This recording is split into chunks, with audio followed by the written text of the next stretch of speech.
ایران کے ساتھ رشیا ہے جو اس خطے میں تو نہیں ہے لیکن وہ ظاہر ہے کہ بڑی طاقت ہے، چین ہے جو اس خطے میں تو نہیں ہے لیکن بڑی طاقت ہے، اور آرمینیا ہے جو اس خطے میں نہیں ہے لیکن بہرحال اس کا اتحادی ہے، اور تیسرے نمبر پہ افغانستان ہے۔ یہ ہیں جو ایران کے ساتھ ہیں۔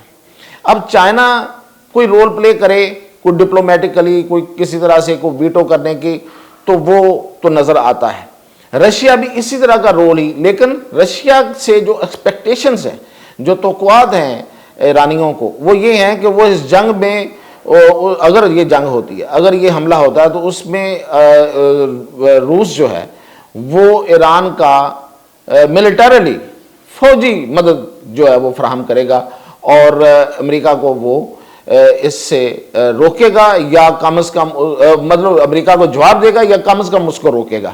لیکن کیا یہ ممکن ہے؟ کیونکہ امریکہ نے چلاکی ہے یا نہیں چلاکی ہے، امریکہ کو اس کا فائدہ ہے یا نہیں فائدہ ہے، لیکن اس صورتحال میں امریکہ نے جو رشیا کو یوکرین کے مذاکرات میں انگیج کیا ہوا ہے، تو اس معاملے میں آ کے رشیا جو ہے وہ کتنے قدم آگے لے گا، کتنے پیچھے لے گا، یہ ابھی کچھ واضح نہیں ہے۔ نہ ہی رشین جو ہیں وہ اس پہ کوئی اگریسولی اپنے آپ کو شو آف کر رہے ہیں کہ اگر امریکہ کے جہاز ادھر آگے ہیں تو کیا رشین جہاز بھی ادھر آگے ہیں؟ نہیں آئے ہیں۔ وہ ایک آدھ سرولنس میں نے بتایا تھا کہ وہ ہوئی ہے، کوئی ایک آدھ جہاز آیا، انہوں نے اس کو، امریکیوں نے اپنے جہاز اڑائے اور اس کو اسکارٹ کر کے رستہ دکھا دیا کہ بھئی ادھر جاؤ، ادھر نہیں آنا۔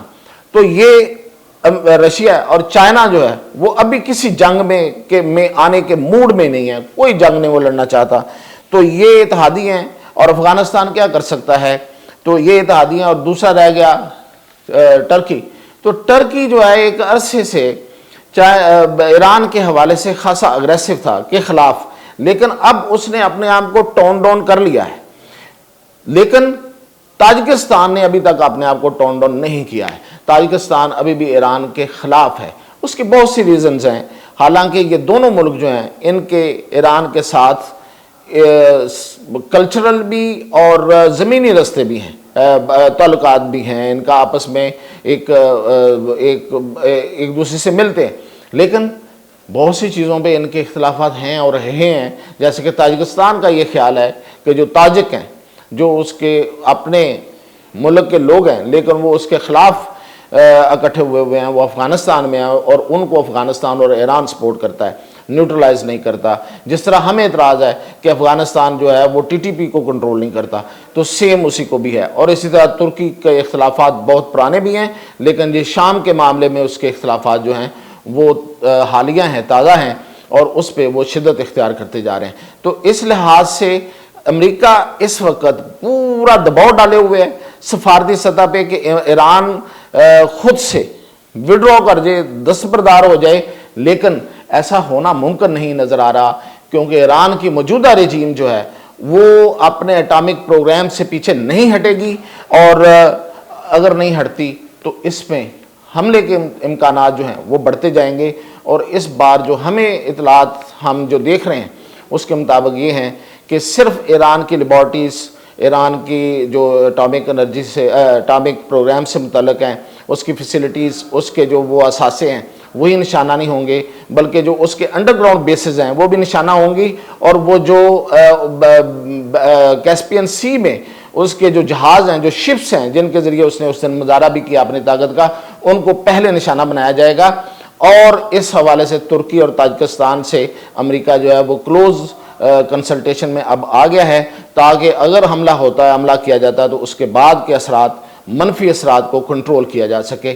تو یہ اب تک کی صورتحال ہے۔ صورتحال جو ہے وہ بہتر نہیں ہو رہی، آگے سے آگے بڑھ رہی ہے۔ تاہم ایران نے کوشش کی ہے ایک سفارتی دو کھیلنے کی، لیکن وہ بھی زیادہ دیر نہیں چلے گا۔ اب وہ تھرڈ کنٹری کون ہو سکتا ہے جو ان کے درمیان میں مذاکرات کرے گا؟ یا تو وہ ترکی ہونا چاہیے تھا، اور ترکی اس معاملے میں فی الحال تو ہمیں نظر نہیں آ رہا۔ اور اگر ترکی نہیں ہے تو رشیا کیسے کرے گا؟ اگر رشیا کرے گا تو رشیا پہ تو پہلے ہی ایران کی عوام کو بہت سے شکوک و شبہات ہیں کہ وہ کہیں یوکرین، جس طرح امریکہ نے یوکرین کو بیچ دیا، وہ اس کے سودے میں ہمیں نہ بیچ دے امریکہ کے سامنے۔ تو یہ بڑی کمپلیکس صورتحال ہے، ابھی تک کچھ واضح ہو نہیں رہا، لیکن حملے کے خطرات جو ہیں وہ گہرے ہوتے جا رہے ہیں۔ تو مزید اپڈیٹ کے ساتھ انشاءاللہ حاضر ہوں۔